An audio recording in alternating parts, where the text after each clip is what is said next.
আসসালামু আলাইকুম, welcome back to my channel. আমার চ্যানেলে আরও নতুন একটি রেসিপি দেখার জন্য সবাইকে ওয়েলকাম জানাচ্ছি। আশা করছি যে যেখান থেকে আমার ভিডিওগুলো দেখছেন সবাই অনেক ভালো আছেন, সুস্থ আছেন। আজকে আমি গাজর দিয়ে হাতে মাখা বোনা খিচুড়ি তৈরি করে দেখাবো। আশা করছি এই রেসিপিটা আপনাদের কাছে অনেক অনেক ভালো লাগবে। না টেনে শুরু থেকে শেষ পর্যন্ত দেখার চেষ্টা করবেন আজকের এই রেসিপিটা। এখানে আমি হাফ কেজি পরিমাণ গাজর নিয়েছি। গাজরগুলিকে ছুলে নিয়ে ভালোভাবে পরিষ্কার করে গ্রেটের সাহায্যে গ্রেট করে নিব। গাজরে আছে বিটা ক্যারোটিন, যা শরীরের জন্য খুবই উপকারী। কাঁচা গাজর সালাদ, জুস বা তরকারিতেও খাওয়া যায়। চোখ, ত্বক, চুল ও শরীরের নানা অঙ্গের জন্য গাজরের উপকারিতা বলে শেষ করা যাবে না। গাজরে প্রচুর ভিটামিন সি থাকে, যা শরীরের কোলাজেন তৈরি হওয়া বৃদ্ধি করে, ফলে শরীরে কোথাও ক্ষত হয়ে গেলে তা দ্রুত ভালো হয়। এছাড়া গাজর শরীরের রোগ প্রতিরোধ ক্ষমতা বাড়ায়। গাজর আঁশে পরিপূর্ণ। গবেষণা অনুযায়ী ডায়াবেটিস আক্রান্তরা বেশি পরিমাণে ফাইবার খেলে গ্লুকোজ মেটাবলিজম উন্নতি লাভ করে, তাই ডায়াবেটিসের রোগীদের গাজর খাওয়া আবশ্যক। গর্ভাবস্থায়ও খেতে পারেন গাজর। গর্ভাবস্থায় গাজরের রস পান খুবই উপকারী, এতে শরীরের ক্যালসিয়ামের অভাব হয় না। যেসব মা শিশুকে দুধ পান করান তাদের নিয়মিত গাজরের রস পান করা উচিত। গাজর হজম ক্ষমতা বাড়ায়। গাজর খেলে দীর্ঘস্থায়ী ডায়রিয়া, বদহজম ইত্যাদি নিরাময় হয়। লিভারের রোগে আক্রান্ত রোগীর গাজরের রস, গাজরের স্যুপ পান করলে উপকার হয়। গাজরের উপকারী উপাদানগুলো ফুসফুসের সংক্রমণ প্রতিরোধে অংশ নেয়। এছাড়া শ্বাসনালীর প্রদাহ ভালো করে। গাজর দাঁতের সুরক্ষা দেয়। দাঁত পরিষ্কারক হিসাবে যেমন কাজ করে, তেমনি দাঁতের গোড়ায় ক্যালকুলাস বা পাথর জমতেও বাধা দেয়। গাজরে ক্যারোটিনেট রঞ্জক পদার্থ রয়েছে। এ উপাদানটি ত্বকের উজ্জ্বলতা বাড়ায়। এখানে হাফ কেজি পরিমাণ গাজরকে গ্রেটের সাহায্যে গ্রেট করে নিচ্ছি। আজকে আমি গাজরের পরিমাণ বেশি দিব খিচুড়ির মধ্যে। যেসব বাচ্চারা খেতে চায় না, ভাত খেতে চায় না, অন্যান্য খাবার খেতে চায় না, সেসব বাচ্চাদের জন্য হাতে মাখা গাজরের খিচুড়ি খাওয়াবেন। দেখবেন অনেক পুষ্টি গুণে ভরপুর হবে, সেই ক্ষেত্রে রুচি বেড়ে যাবে। আজকে আমি সহজ পদ্ধতিতে খিচুড়ি রান্না করে দেখাচ্ছি, হাতে মাখা বোনা খিচুড়ি, কোনো ঝামেলা ছাড়াই। আজকে যে খিচুড়িটা আমি তৈরি করে দেখাচ্ছি, রান্না করে একেবারে বৃদ্ধ থেকে ছোট বাচ্চারাও খেতে পারবে। আর যারা কখনো রান্না করেন নাই, যারা রান্না করতে পারেন না, আজকের রেসিপিটা ফলো করলে যে কোনো সময়, যে কোনো মুহূর্তে বোনা খিচুড়ি আপনি তৈরি করে নিতে পারবেন। গাজরের অনেক উপকার আছে, সেগুলো আমি বলে দিয়েছি। গাজর আপনি রূপচর্চার ক্ষেত্রে কিন্তু ব্যবহার করতে পারেন, চুলের যত্নেও ব্যবহার করতে পারেন। আমার ভিডিওতে কিন্তু অনেক ধরনের টিপস ভিডিও আছে, আমি রূপচর্চা নিয়েও অনেক ভিডিও বানিয়েছি, সেগুলো আপনারা ফলো করতে পারেন। প্রত্যেকটা জিনিসের উপকার, উপকরণ এবং টিপসগুলি আমি শেয়ার করে থাকি। আশা করছি ওই ভিডিওগুলো আপনারা ফলো করবেন। এখানে গাজরগুলিকে গ্রেট করে নেওয়ার পর আমি ভালোভাবে একটু ধুয়ে পানিটাকে ঝরিয়ে নিয়েছি।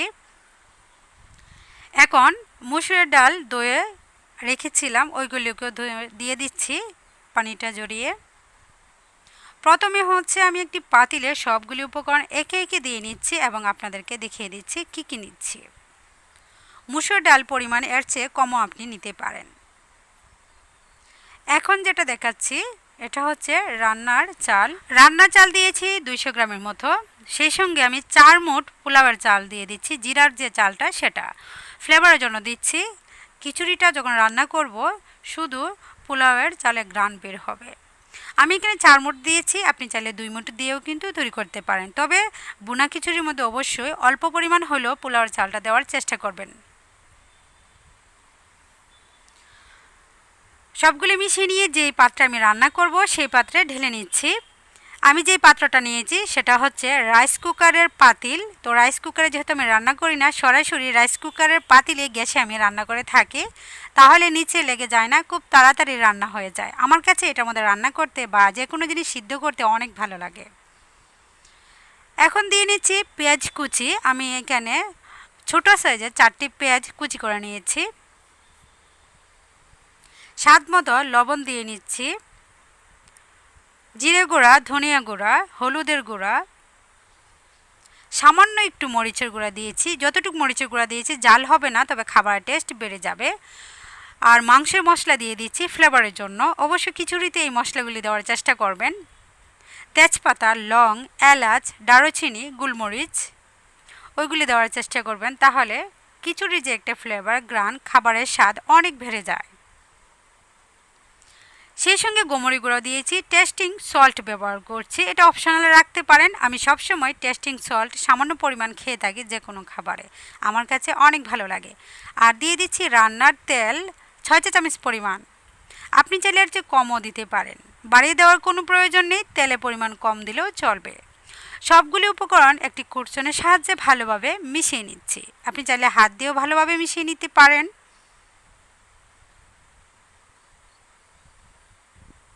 এখন আমি যতটুকু পরিমাণে এখানে ডাল চাল দিয়েছি সেই তুলনায় যেন বোনা বোনা হয়, আমি দেখিয়ে দিব পানির পার্থক্যটা আপনারা কিভাবে দিতে পারবেন। দেখুন আমি আঙ্গুল দিয়ে দেখাচ্ছি, এই যে আঙ্গুলের রেগ আছে 4 নম্বর রেগ, আপনি যত পরিমাণ চাল ডাল দেন না কেন পানি পরিমাণ রেগের পরিমাণ রেখে দিবেন, তাহলে খুব সুন্দর বোনা বোনা খিচুড়ি তৈরি হয়ে যাবে। বেশি হবে না আবার কমও হবে না, কম হলে চালটা শক্ত থাকবে, বেশি হয়ে গেলে চালটা একেবারে প্যাকা প্যাকা হয়ে যাবে, জাউ বাত হয়ে যাবে। তো আজকে আমি যেভাবে দেখিয়েছি এভাবে তৈরি করে দেখবেন, একেবারে শক্ত হবে না আর একেবারে নরমও হবে না। একটু গরম হয়ে গেলে ঢাকনা খুলে আমি একটু নেড়ে ছেড়ে দিচ্ছি যেন তলানিতে লেগে না যায়। আবারও আমি ঢাকনা দিয়ে রেখে দিব, বলক আসা পর্যন্ত অপেক্ষা করব। অবশ্যই যতক্ষণ পরিমাণ আপনি খিচুড়িটা রান্না করবেন আশেপাশে থেকে এটাকে খেয়াল রাখতে হবে, নেড়ে ছেড়ে দিতে হবে। যখন ফাইনালভাবে বলক চলে আসবে তখন ঢাকনা দিয়ে ঢাকার কোনো প্রয়োজন নেই।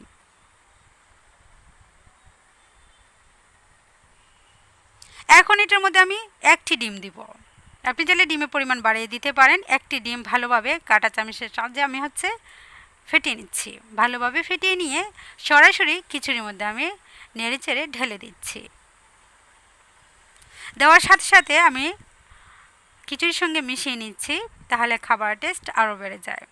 অনেক সময় আমরা মাংস দিয়ে বোনা করে থাকি, মাংস ছাড়াও যদি এভাবে বোনা করে খান টেস্ট কিন্তু তার থেকে কম হবে না। কম খরচে অল্প সময়ে অল্প খরচে এরকম বোনা খিচুড়ি কিন্তু তৈরি করা যায়, বাগার দেওয়ার ঝামেলা ছাড়াই খিচুড়ি কিন্তু তৈরি হয়ে যায়। তো আশা করছি আমার আজকে ভিডিওটি আপনাদের কাছে অনেক ভালো লেগেছে এবং সহজ মনে হয়েছে। যাদের কাছে ভালো লাগবে, সহজ মনে হবে, অবশ্যই আমার ভিডিওটা ফলো করতে পারেন। কারা কারা আমার ভিডিওটা ভালো লাগে বা ফলো করেন অবশ্যই কমেন্ট বক্সে লিখে পাঠাবেন। কেমন ভিডিও পেতে চান, কেমন রেসিপি আর কেমন টিপস ভিডিও পেতে চান অবশ্যই কমেন্টে জানাবেন। চুলার জালটা একেবারে কমিয়ে দিয়ে আমি তাপে রেখে দিচ্ছি আরও ফুটে ওঠার জন্য। এখানে চুলার জাল আমি বাড়ানো যাবে না, তাহলে কিন্তু পুড়ে যাবে। 5 মিনিট মতো আমি দমে রেখে দিয়েছিলাম, একেবারে পারফেক্টভাবে কিন্তু আমার বোনা খিচুড়িটা তৈরি হয়ে গিয়েছে। এখন একটি প্লেটে পরিবেশন করে আপনাদেরকে দেখাচ্ছি কতটা সুন্দর হয়েছে। গরম গরম অবস্থায় আমি পরিবেশন করে দেখাচ্ছি, ঠান্ডা হলে একেবারে জড়জড়া হয়ে যাবে। এমনিতেও খিচুড়িটা অনেক সুন্দর হয়েছে। অবশ্যই কিন্তু বাসায় আমার মতো করে ট্রাই করে দেখবেন, খিচুড়ি রান্না করা খুবই সহজ, অনেকে ঝামেলা মনে করে। তো আজকে আমি যেভাবে দেখাচ্ছি ওভাবে যদি রান্না করেন খুবই তাড়াতাড়ি খুবই সহজ মনে হবে এবং পারফেক্টভাবে খিচুড়ি তৈরি করতে পারবেন।